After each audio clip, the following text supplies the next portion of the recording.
Maka memandanglah dengan pandangannya, mendengarlah dengan pendengarannya, berkatalah dengan kalamnya. Bapak, Ibu, saudara-saudara, dan anak-anak kami jamaah tauhid yang dirahmati Allah. Minal aidin wal faizin. Inilah suatu ungkapan yang selalu kita utarakan pada saat menjelang memasuki 1 Syawal atau Hari Raya Idul Fitri. Kepada karib kerabat dan andai taulan kita, walaupun kalimat minal aidin wal faizin itu bukanlah hadis baginda Rasul Shallallahu Alaihi Wasallam dan bukan pula potongan ayat firman Allah Azza wa Jalla, akan tetapi ungkapan minal aidin wal faizin itu mengandung suatu doa dan harapan. Bagaimana kita ini benar-benar termasuk orang-orang yang kembali kepada fitrah, mengenali kembali akan hakikat rahasia diri. Di mana kita telah melatih dan mengasah serta mengasuh ruhani dan jiwa kita ini berpuasa di bulan suci Ramadan, baik secara syariatnya, tidak makan dan tidak minum, serta berjima mulai dari terbit fajar sampai terbenamnya matahari. Dan juga puasa secara makna hakikatnya, di mana Bapak Ibu benar-benar menahan diri, yaitu dengan cara menyadari bahwa diri kita ini adalah tiada wujud. Diri kita ini adalah tiada bersifat. Ketika kita sudah menyadari bahwa diri kita itu tiada wujud, tiada melihat, tiada mendengar, tiada berkata, mengetahui, berkuasa, berkehendak, dan hidup, maka ketika itulah sebenar-benarnya kita mampu mengenali siapa sebenarnya yang wujud itu. Disitulah kita bisa paham dan mengerti siapa yang hidup. Siapa yang melihat dan mendengar, berkata, mengetahui, berkuasa, dan berkehendak itu pada diri. Itu tiada lain adalah Allah Azza wa Jalla. Maka orang yang telah mampu meramadankan akan dirinya dengan cara imsak, menyadari sesadar-sadarnya bahwa dirinya itu adalah tiada wujud dan bersifat, maka disitulah dia mampu menemui kembali akan sejati dirinya. Bahwa sejatinya diri Bapak Ibu itu adalah fitrah dan suci. Kenapa sejati daripada diri Bapak Ibu itu adalah fitrah dan suci? Karena diri kita ini sebenarnya bahagian daripada diri Tuhan itu sendiri. Wa ja'alu lahu min ibadihi juz'an. Bahwa sesungguhnya dirimu itu adalah bahagian daripada diriku, kata Allah. Karena Allah cuma yang wujud. Wujudnya Allah itu adalah mutlak. Dialah wujud yang awal, akhir, zahir, dan batin. Tidak ada wujud yang lain selain daripada dirinya. Kalau masih ada wujud yang lain selain daripada dirinya, maka wujudnya itu belumlah dikatakan mutlak. Berarti masih ada diri yang lain selain daripada dirinya. Sedangkan yang dikatakan wujud mutlak itu tidak ada diri yang lain selain daripada dirinya. Hanya dia semata-mata yang ada. Disitulah letaknya Allah itu menjelaskan akan kewujudan mutlak dirinya itu dengan menjelaskan Qul huwallahu ahad. Katakanlah bahwa Allah itu adalah Esa. Esa itu maknanya tunggal. Tunggal itu maknanya satu tiada berbilang. Nah, satu tiada berbilang itu Bapak Ibu, itu maknanya Tidak ada diri yang lain selain daripada dirinya. Nah, tidak ada diri yang lain selain daripada dirinya, itu maknanya hanya dia satu-satunya. Kalau dia hanya satu-satunya, itu maknanya dialah yang wujud secara mutlak itu semata-mata. Nah, kalau ada yang lain selain daripada dirinya, berarti dia itu belum tunggal, dia belum wujud secara mutlak itu. Ada dua Tuhan di situ. Makanya kalau Allah yang wujud, Allah yang tunggal, Allah hanya satu-satunya,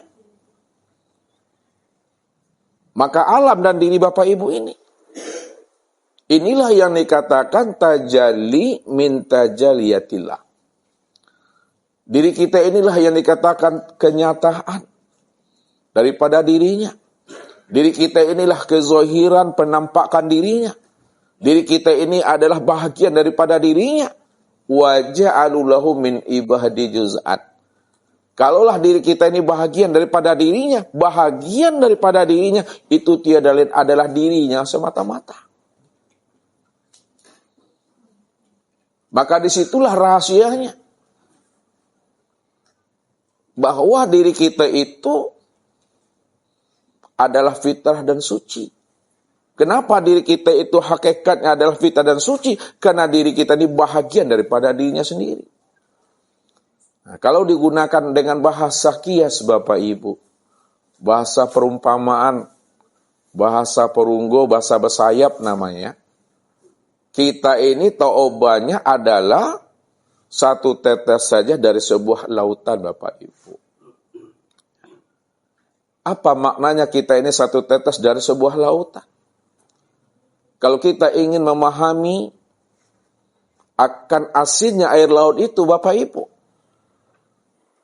tak perlu payah-payah Bapak Ibu berusaha menghabiskan air laut itu untuk diminum.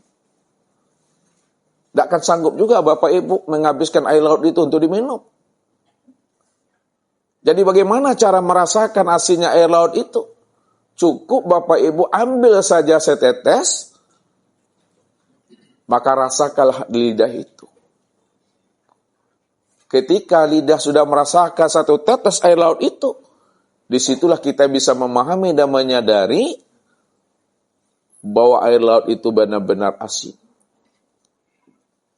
Itu maknanya. Kalaulah lautan itu ada tepiannya, lautan itu ada batasnya. Sementara Allah tidak ada tepiannya, Allah itu tidak ada batasannya. Kalaulah dikiaskan Allah itu sebagai lautan, maka kita inilah satu tetes dari lautan itu. Kita inilah bahagian daripada diri Tuhan itu sendiri. Satu contoh Bapak Ibu. Ya. Kita ambil gelas yang kosong Bapak Ibu. Lalu dengan gelas yang kosong itu, kita sauk air laut itu. Disauk lah tahu Bapak Ibu, disauk. Nah. Tidak ngerti Bapak Ibu disauk. Nah, insya Allah akan menjadi Minangnya mah. Ya. Ini kalau Bapak Ibu sering mendengar bahasa Ustadz, bahasa Minang, insya Allah akan jadi orang Minang Bapak Ibu. Nah, ketika gelas yang kosong itu kita ambil, kita sauk air laut itu. Ya. Pertanyaan Ustaz sama Bapak Ibu, samakah air yang di dalam gelas itu dengan air lautan itu Bapak Ibu? Sama. Kenapa air yang di dalam gelas itu sama dengan air lautan itu? Karena dia berasal dari laut itu. Kalaulah air yang dalam gelas itu sama dengan air laut itu, pertanyaan yang kedua, air yang di dalam gelas itu apa sebutannya, apa namanya bagi air yang ada di lautan itu? Itulah yang dikatakan bahagian. Kalaulah air yang di dalam gelas itu dikatakan bahagian lautan itu, maka bahagian air laut itu tiada lain adalah air laut itu sendiri. Ini maknanya. Karena Allah cuma yang wujud, Allah cuma yang tunggal, Allah cuma satu-satunya. Tidak ada wujud yang lain selain daripada dirinya. Kalau tidak ada wujud yang lain selain daripada dirinya, lalu alam dan diri Bapak Ibu ini apa bagi dirinya Allah? Itulah yang dikatakan bahagian. Kalaulah diri kita ini bahagian daripada dirinya, bahagian daripada dirinya itu tiada lain dirinya sendiri. Inilah yang dikatakan waja'alulahu min ibadi juz'an itu. Maka orang yang mampu mengenali akan rahasia hakikat dirinya, min nafsi wahidah, berasal daripada diri yang satu. Diri yang satu itu tiada lain adalah Allah Azza wa Jalla. Disitulah rahasianya diri kita itu fitrah. Disitulah letaknya diri kita itu adalah suci.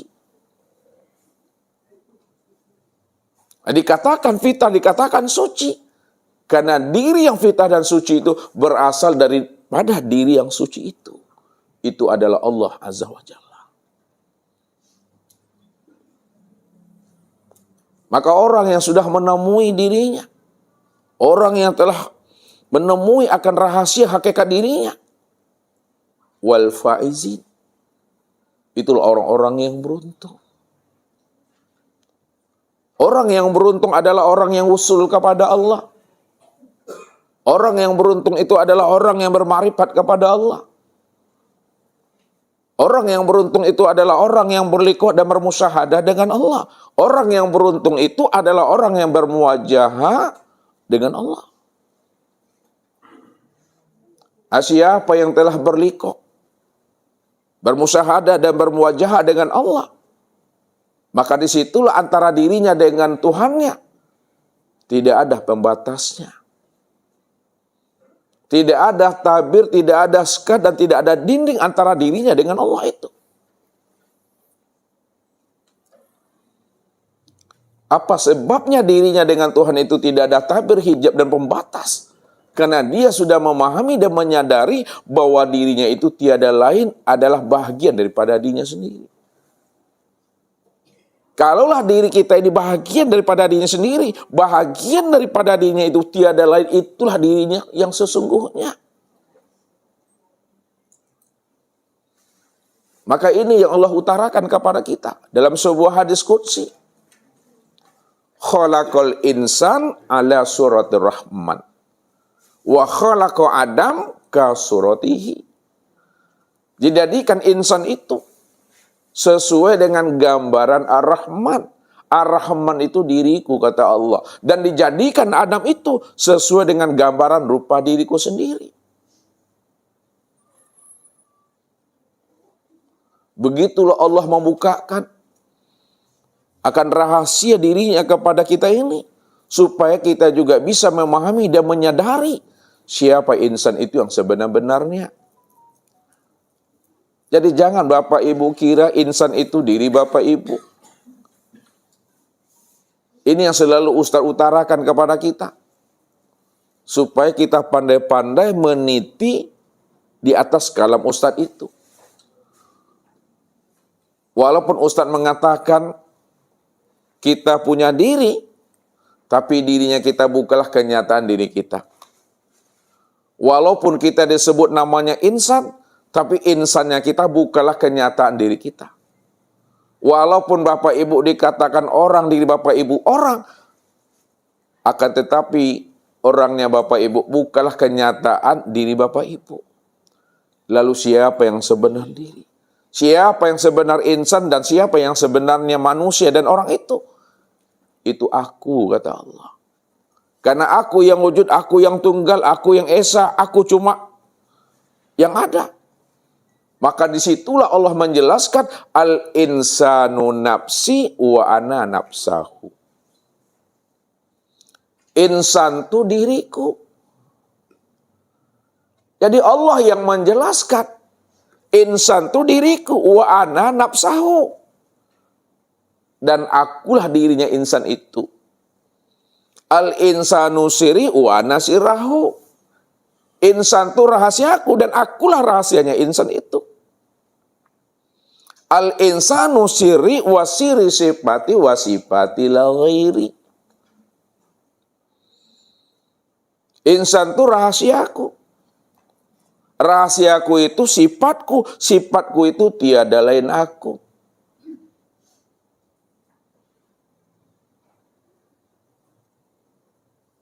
Maka disitulah rahasianya Tuhan itu. Sudah dijelaskannya kepada kita ini. Supaya kita mampu memahami siapa kita ini yang sebenar-benarnya. Ini yang selalu Ustadz katakan sama Bapak Ibu. Rupanya Bapak Ibu, na orang sebenarnya. Tapi jangan ulang oleh. Kalau orang mereka, ya, rupanya Bapak Ibu na orang sebenarnya. Tak ada diri kita di situ. Yang ada itu hanya diri Allah. Maka ini yang Allah katakan. Innal abdi iza ahbabtuhu qataltuhu fa iza qataltuhu ana dia tahu. Sesungguhnya hambaku. Mana yang dikatakan hamba itu? Yang dikatakan hamba itu adalah Muhammad. Nah, kalau Ustadz berkata Muhammad, jangan pandangan Bapak Ibu memahami Muhammad bin Abdullah. Itu tiada lain adalah Nur Muhammad.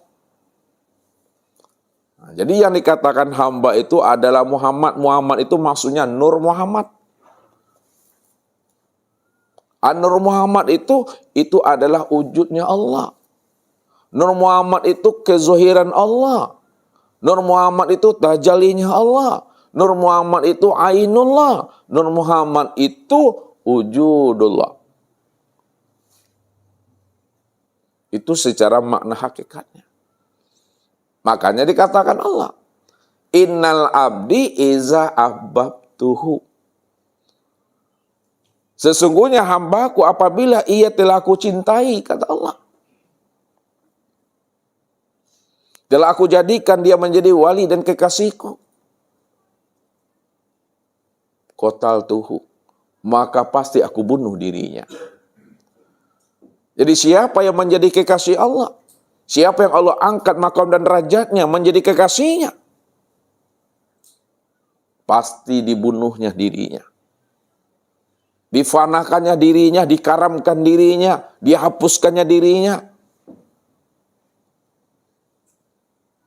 Kalau Allah sudah karamkan diri kita, kalau Allah dah fanahkan diri kita, kalau Allah dah hancurkan diri kita, maka disitulah kita sadar sesadar-sadarnya bahwa diri kita itu la haula wala quwata illa billah itu. Maka disitulah Allah membukakan rahasianya itu. Fa iza qataltuhu wa ana dia tahu. Apabila dirinya telah aku bunuh, maka akulah pengganti daripada dirinya. Akulah yang melihat itu pada matanya. Aku yang mendengar itu pada telinganya. Aku yang berkata itu pada lisannya. Aku yang bergerak itu pada kakinya. Aku